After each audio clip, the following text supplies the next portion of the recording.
Bangladesh investment সামিটের দ্বিতীয় দিনে নাসার সাথে চুক্তি স্বাক্ষর করেছে বাংলাদেশে, যার মধ্য দিয়ে বাংলাদেশের মহাকাশ গবেষণার দ্বার উন্মোচিত হলো। এদিকে বাংলাদেশকে $1 বিলিয়ন তহবিল দেবে বলে জানিয়েছে ব্রিক্স নেতৃত্বাধীন নিউ ডেভেলপমেন্ট ব্যাংক এনডিবি।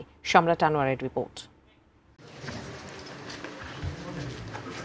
দ্বিতীয় দিনে বাংলাদেশ ইনভেস্টমেন্ট সামিট, অতিথি বিদেশি বিনিয়োগকারীদের ভীষণ ব্যস্ততা। এরই মধ্যে মহাকাশ অনুসন্ধান ও গবেষণায় মার্কিন সংস্থা নাসার সাথে চুক্তি সই করল বাংলাদেশ।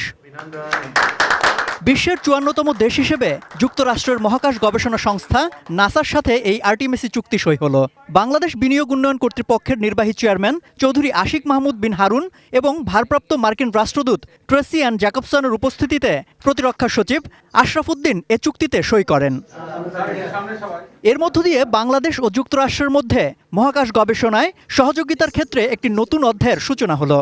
কোলাবোরেটিভ এফোর্টের মাধ্যমে হোপফুলি আজ থেকে 10, 15, 20 বছর পরে বাংলাদেশ স্পেসে একটা পজিশন নিতে পারবে। আমাদের স্পেস সায়েন্সের ব্যাপারে আমাদের একটা ডেভেলপমেন্ট হবে। এটা will also generate employment, it will also generate A completely new avenue for our young generation to explore. আনুষ্ঠানিক ব্রিফিং করে সামিটের দ্বিতীয় দিনের সারসংক্ষেপ জানান বিডার নির্বাহী চেয়ারম্যান। বলেন, সম্মেলনে যোগ দেয়া বিনিয়োগকারীদের ভালো সাড়া মিলছে।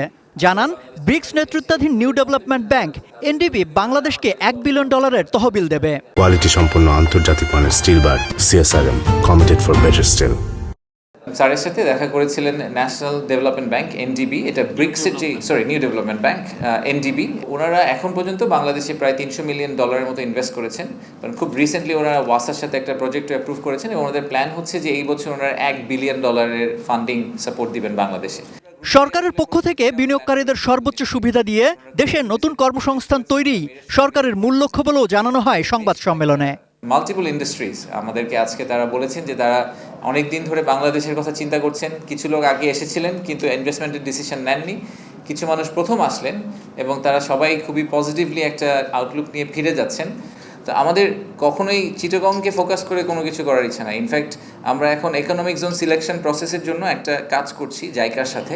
সেখানে আমাদের মূল উদ্দেশ্য হচ্ছে যে একটু স্প্রেড করে আসলে বাংলাদেশে যাতে ইকোনমিক ডেভেলপমেন্টটা হয়, একটা সেন্ট্রালাইজড জায়গায় না হয়।